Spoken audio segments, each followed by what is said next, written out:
For today's video, we're going to do baking powder biscuits. Oh yeah.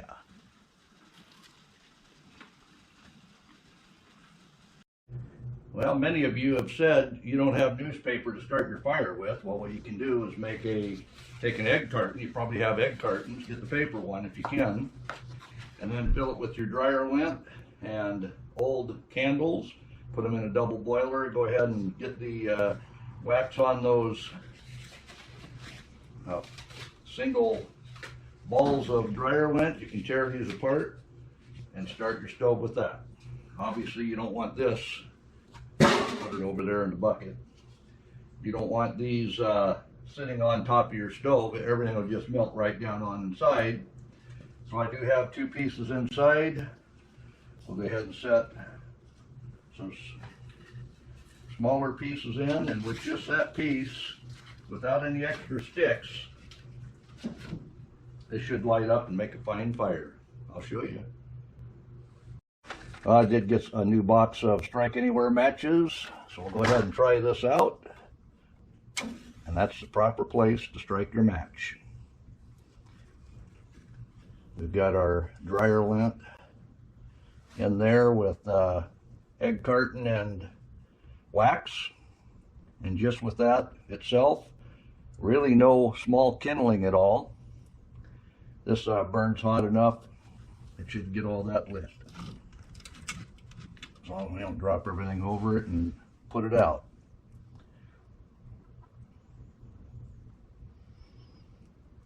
That lasts a lot longer than newspaper. For this particular recipe, we need a hot oven. So we'll go ahead and put some more wood in. There are two ways to do this. Sometimes this is more difficult, but here we go. We do have a good fire started. So we'll go ahead and put our oven gauge at half to get the oven warming up. So what we have here is the cookbook. This is a cookbook from Dutch to English, and has both versions in it. On one side it's written in Dutch and the other side is written in English. This is published, and then this is a reprint in 1905. So this was probably first published in the 1800s, but this is made for wood cook stoves and baking in a wood cook stove oven. You can use these recipes in your Dutch ovens as well. But today we're doing baking powder biscuits. So you can see the recipe asks for 1 quart of flour, 1 lump of butter the size of an egg, a pinch of salt, and 2 heaping teaspoons of baking powder, milk or water enough to stiffen the batter. Bake in a quick oven. So we'll talk about all that. So here we have a quart jar, and if you didn't know, quart jars do have measurements on. That's 1 cup, 2 cups, 3 cups, 1 quart. Just in case you ran out of or couldn't find your measuring cups, as long as you have a quart bottle, should be good to go. And then we have butter. What does it say? It says butter the size of an egg. It doesn't say large egg or small egg, so we're not going to use a full cube. This is larger than an egg. So we'll go ahead and cut this down what we figure size of an egg would be. And this is cold butter. You don't want warm butter when you're mixing your butter into your flour. So that's about the size of an egg. The next ingredients is a pinch of salt. Because this is salted sweet cream butter, you don't have to add salt. Then it says 2 heaping teaspoons full of baking powder. So we've got our teaspoon, and we're not going to do anything other than put it with our dry ingredients. And if we do it now, when I sift it, it'll all mix together.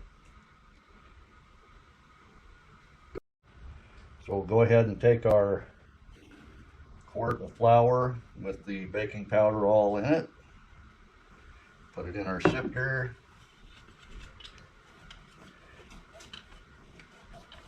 This won't take long at all in a big sifter like this. It's nice to have something big. Now the instructions do not tell you how to do this. If you have this cookbook, you probably already knew how to bake. And you would take your butter at this time and go ahead and incorporate it with your flour before you put any wet ingredients in. And we're going to cut this into bits. I'll cut it in half here first. And then drop in smaller bits, because we're going to use our pastry mixer.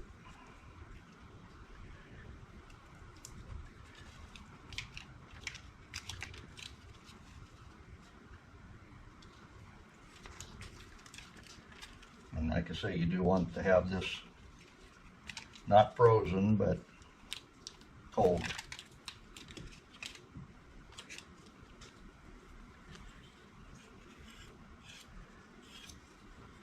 All right, we'll get at this. It's going to take about 5 minutes to get this all incorporated, and we'll be right back. So for the last 7 minutes, I've been incorporating that butter into the flour. And it's looking pretty good. When you pull that out, there are maybe a couple of clumps of butter there, but we're pretty much there. And then I have my big 14-inch skillet warming up on the stove. We're going to bake it in this big made in USA SK 14-inch large fry pan. It's cast iron, obviously, and it is oven safe, because they say to butter up your pan. We'll go ahead and use what was left of that butter. That wasn't the size of an egg completely. We'll go ahead and get that in the skillet, get it buttered up. But in the meantime, we got to finish our biscuits, so let's get to it while that warms up. So we're cleaning our table. Got some good boiling hot water off of that wood cook stove, so everything's nice and warm now. We're going to put our dough out on that floured surface, so we want it good and clean. So I think we've got that incorporated well. So the next thing on the recipe, and if you're doing this in order, the next thing it says is put milk or water in enough to make a stiff batter. So we have milk. We're going to add it to it, and we're going to mix as we go. We won't add too much at a time, because it doesn't give you an exact amount. These are things, after you've made it once, you know exactly how much, but it isn't starting off by giving you a clue. So we're going to get flour on our hands here. And we have a fairly stiff dough. It is moist yet, but I don't have all the flour incorporated, so we'll go ahead and do that.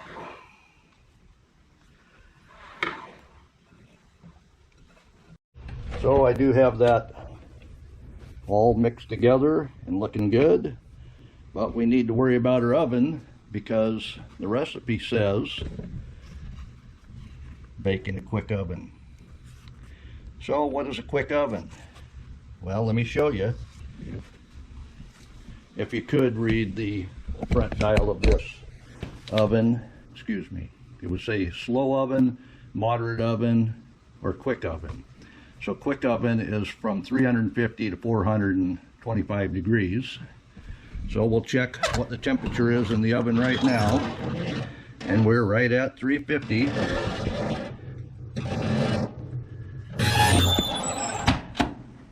And how do we keep the temperature up? We use smaller pieces of wood. This will burn faster, making a hotter fire. and keeping that between 350 and 425. So we'll get some of these pieces thrown in while we roll out the dough. So you can see I didn't use all the milk, but I did use most of it.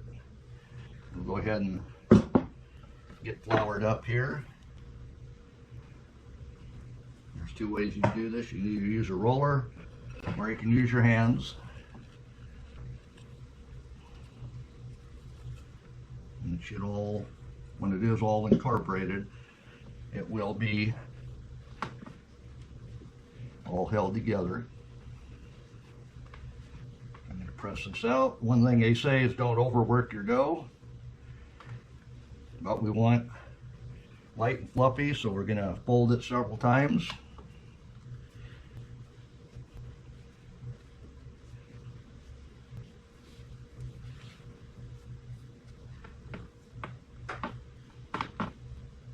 Oh yeah, you can see the layers starting to build up.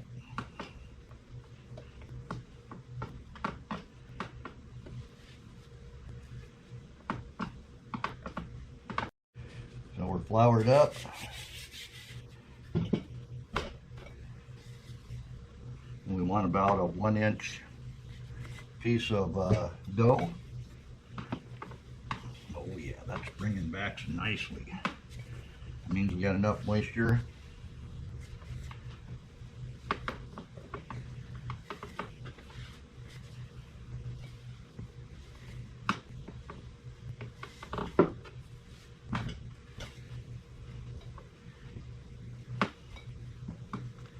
Pushing all those layers together.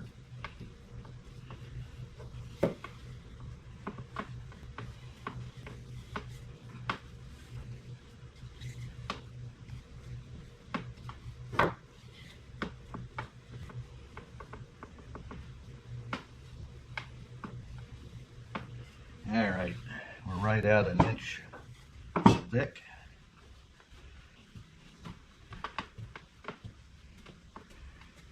I'm going to do this like my mom did. Now you can go ahead and cut individual circles and make a perfect biscuit.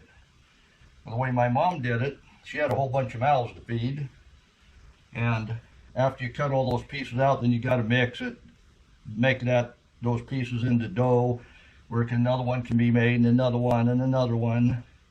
And by the time you've made the last one, well, you're just lucky if you don't get that one, because it pulls apart when you go to eat it. So we'll do it like my mom did and go ahead and just cut them.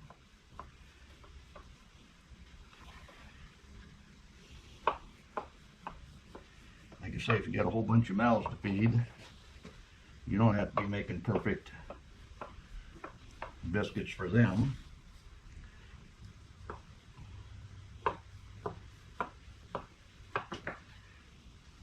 And believe me, there were never any leftovers.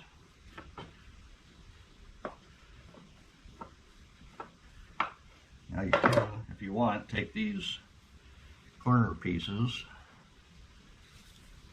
and make them into a ball. You see that has extra flour on it, so it doesn't want to stay together as well. So this is going to be the odd man out, but it'll all cook up. It'll all be eaten. No worry about that. So now we're going to take our biscuits, dip them in the butter on both sides, leave them in the pan. There's a hot pan.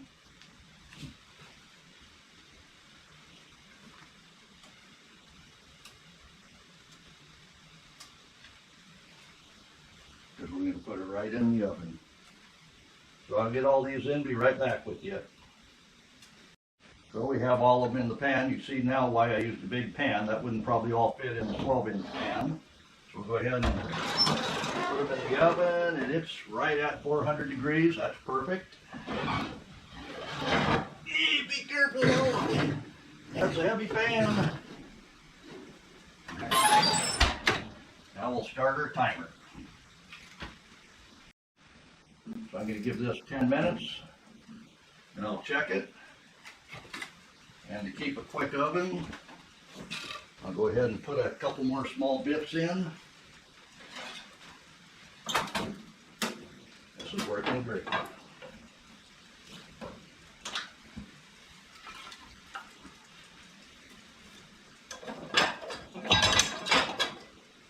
And just so you know, the oven gate is all the way on. I'm 3/4 closed on the chimney, and I'm almost closed on the air inlet. Like I say, I just want a quick oven. Like I say, 400, 350, 400, 425, that's all good. We'll keep an eye on those biscuits though. Alright, now it's time to clean up. When them biscuits come out, we're going to need to let them set just a little. Eat them while they're hot though, that's alright. Well, it's been 5 minutes. My fire is burning rapidly. We're getting as hot as we can in that oven. Obviously the cooktop is going to be hot too, so stay away from that. Let's take a quick look at the oven temperature. Yeah, we're down to 375 and everything's looking good. I don't want to lose our heat, so we'll just keep that closed. I did want to check after putting that pan in. It is cool. So it did take a little bit of heat away, but I'm throwing it back in with a small wood. That's how you get your oven hotter. So to keep the heat in, that's like putting the lid on. I'm at 3/4 closed on my damper, chimney damper. The oven gate is all the way on because we are baking. And I have the air inlet all the way closed just to slow that fire down a little. But it is sending the heat to the oven. So this is a very interesting cookbook. There are several things in here I'd never heard of, and I've kind of researched it a little bit, like salt rising bread. Oh, is that a typo? Is that self-rising bread? No, it's actually salt rising bread, and there are recipes on the internet for that as well. Basically what that is you're making your own yeast. It is something that happens overnight, keeping the dough in a warm place. And I'll show you the other part of that. So if you freeze that,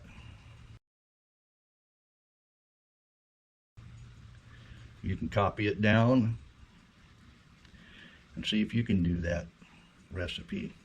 It is something I'm going to try. Another interesting thing in this cookbook, it tells you how to make baking powder. So if you have any of these ingredients, oh, there's our oven timer, but we're going to take a look at telling how hot the stove is. Take a pinch of flour and drop it on the hot surface, and the quicker it turns brown, the hotter it is. You see that? Over here it's a cooler cooktop. Go ahead and put some right here as well. That's one way they determined how hot the surface was when they were cooking. So I've got my big man's hot bit on, and we'll take a look inside. Oh yeah, I think they're done. That was at 10 minutes. What's that oven temperature? Yeah, it looks like 375 still. So that was 10 minutes in a quick oven in a cast iron pan. Oh yeah. So we'll go ahead and take them out, put them on our cloth on the table. Oh, all those turned out beautifully. I'll get them all out and we'll try some. Oh yeah, look at those layers. These were 1 inch when they were rolled out and cut. You see how they've risen. And folding it several times gave it lots of layers. So let's go ahead and open up this end one here. Nice and warm inside. We'll go ahead and butter that.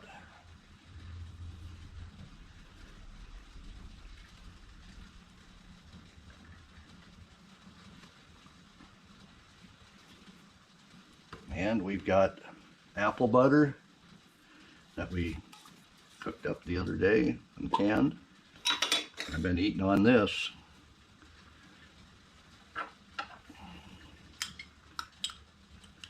You can see this one's just about empty, but there's enough for a taste test.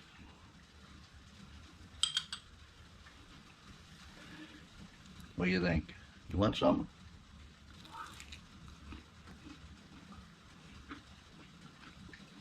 Too bad you weren't here, man.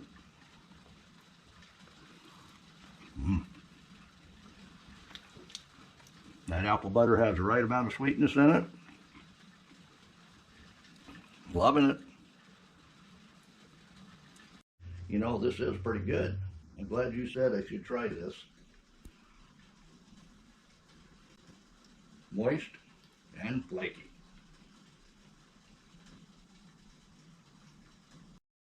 So if you like this video, you should go ahead and check out my other videos. Smash that thumbs up button. Hit the subscribe. Go ahead and give me a comment what you think, what you remember about your mom, grandma, or great-grandma making baking powder biscuits. Oh yeah.